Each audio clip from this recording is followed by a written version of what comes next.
Before I begin, I must thank IT. He's the one that brought this to my attention, but in a way I shouldn't thank him because after watching this, I got all pissed off and in a bad mood. And my blood pressure probably rose, and that's not healthy. Damn you, IT. Damn you. At any rate, I'm going to go ahead and share this with everybody else. We have 4 people, really only 3 because the dude doesn't say a damn thing. We have 3 people here who are going to open their mouths about Kyle Rittenhouse and the fake tears, and they are going to piss you off. I am not responsible for any broken furniture or anything else broken in your home after watching this. Hello out there. I am trying to get through. With his powerful brainwaves cradled in the warmth of reasoning, it's time for Johnny Walker Dread to straighten you out on a thing or two. Emanating all the way from exciting Las Vegas, Oklahoma, it's the Johnny Walker Dread Show. Now, in regard to the case of the Kenosha shooting suspect, as it is heating up, is in Wisconsin. So the alleged shooter, Kyle Rittenhouse, who is now 18 years old. Well, he's not an alleged shooter. We know he's the shooter. That's not an issue here. They can't even get that straight. Is accused of killing 2 people and injuring a third during unrest last summer. Kyle took the stand earlier today in his own defense, and he broke down in tears. Take a look. I was cornered from in front of me with Mr. Zeminski.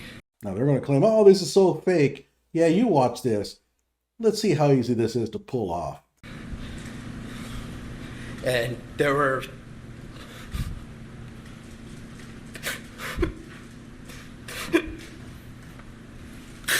that's what I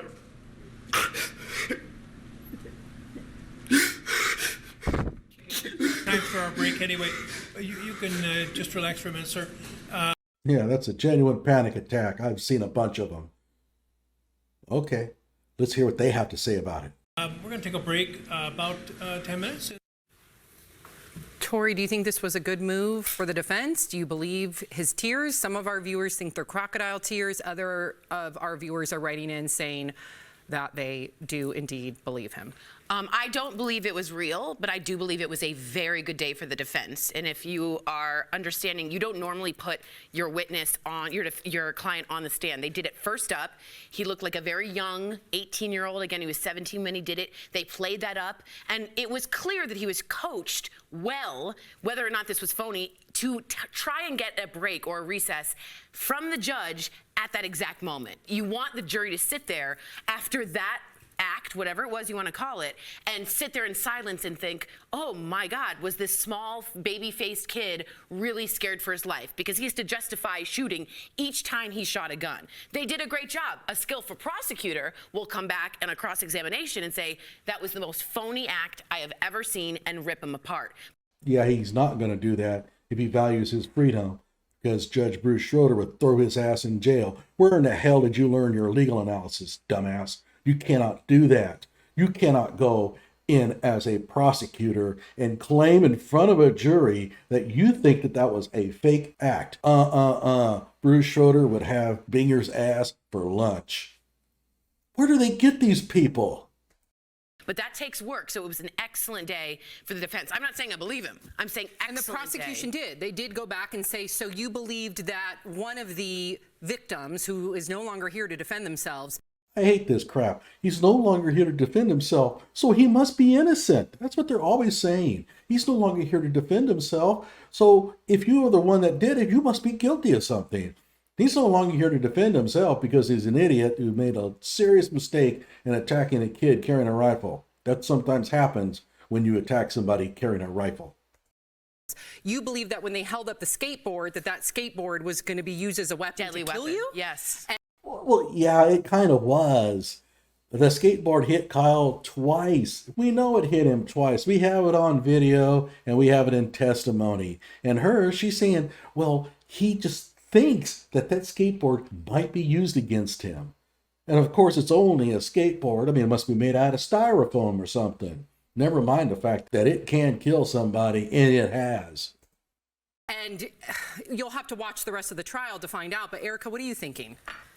Oh, by the way, this next one is going to make the first one look like Thomas Edison. in terms of intellect. Wait. I don't know how to make sense out of nonsense. I agree. And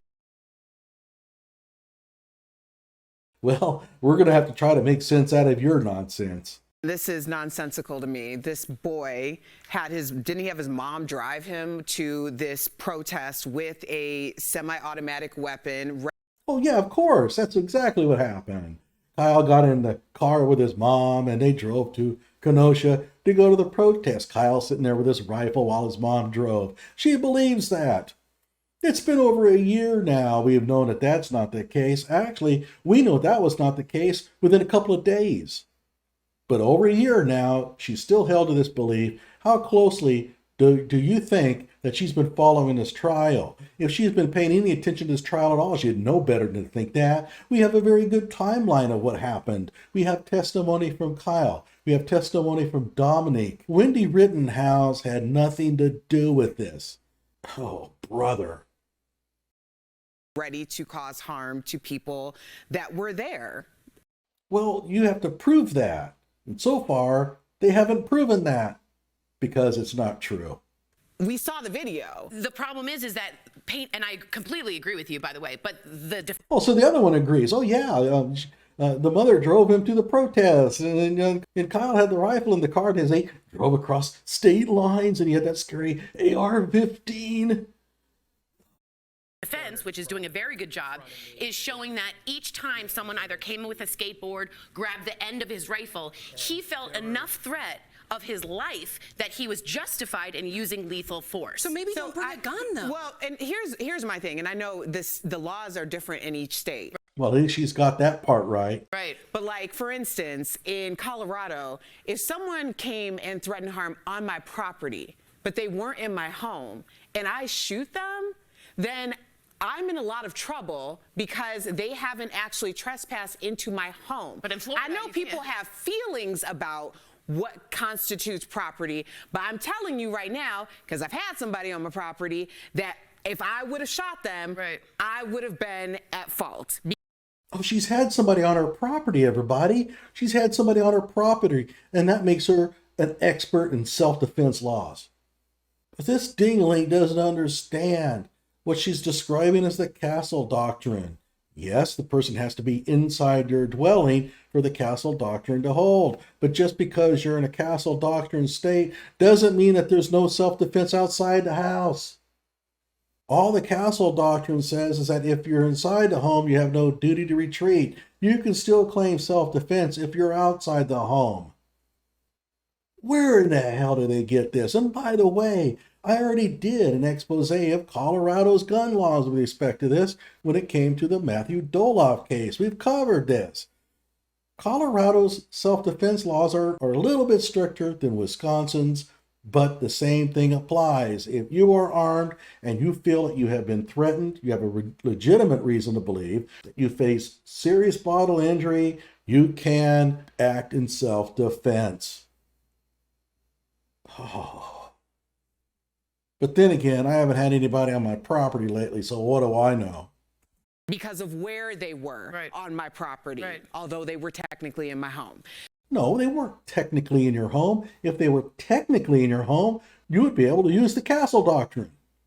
They were not technically in your home, which is the reason why you claim you can't use it. Of course, you can't use the castle doctrine, but you still have other self-defense laws that protect you. Dumbass. So when I'm looking at something like this, I have so many questions as to when is an appropriate time to bring a lethal weapon, if you have, and where, and when can you say this is self-defense when you initiated the violence to begin with? Well, when and where and why and all that, gee, I think we have statutes that cover that. If you want to know, you can go online and read them. They're written in plain English. They're not hard to follow. This is not some mysterious thing that only a few select people know about. You can go read them. That's speculative. They're saying the other people, he was running to go get some help. He had a medical bag, they're saying, and saying, friendly, I'm a medic, knowing he knew CPR. He was like acting, this is all on him. So he's saying they initiated it. I didn't initiate it from their point of view. I will also say, if that state, Wisconsin, has open carry, you are perfectly legal to bring a weapon to a protest. That Ooh, look at her. She's all burned. Ooh, what do you mean they're perfectly legal to do it? No. is part of bear arms and carry an open weapon. So if that state in Wisconsin has that, he hasn't broken a law yet. So I'm speaking just from the defense. It's going to take a skillful prosecutor to turn all 12 jurors. That's all I say. Wow. You're like, wow, oh my God, we can't get a conviction. Damn, that kid might get off. Is he innocent or not? Who cares? We want him convicted because he's a white supremacist.